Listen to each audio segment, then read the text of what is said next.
अस्सलाम वालेकुम दोस्तों, कैसे हैं सब। उम्मीद है खैरियत से होंगे। तो दोस्तों आज हम बात करेंगे सल्तनत उस्मानिया के एक सुल्तान के इश्क़ रसूल सल्लल्लाहु अलैहि वसल्लम के तारीख़ी वाक़े के बारे में।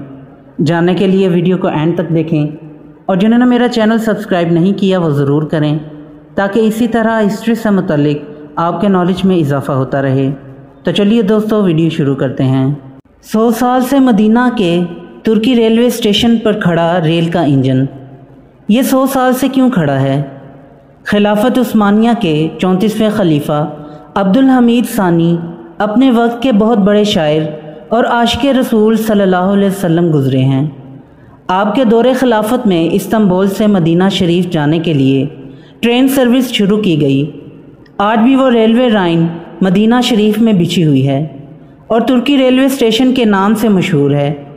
उस ज़माने में ट्रेन का इंजन कोयला का हुआ करता था।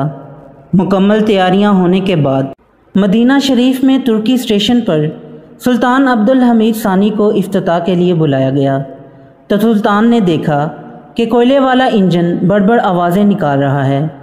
तो सुल्तान अब्दुल हमीद गज़बनाक हो गए और कचरा उठाकर इंजन को मारना शुरू कर दिया और कहा, हजूर सल्लल्लाहु अलैहि वसल्लम के शहर में तेरी इतनी तेज़ आवाज़ तकरीबन 100 साल का अरसा होने को आया।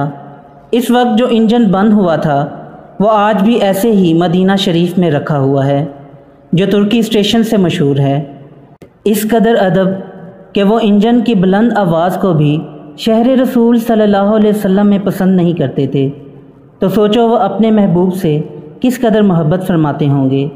ये इश्क था, ये अदब था जो उनके सीनों में मौजज़न था। अल्लाह ताला हमें भी ऐसा इश्क और अदब और शहर रसूल सल्लल्लाहु अलैहि वसल्लम की बाअदब हाज़री नसीब करे, आमीन।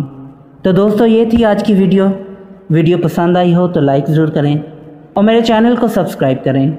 फिर मिलते हैं एक नई वीडियो के साथ, तब तक के लिए इजाज़त दें। अल्लाह हाफिज़।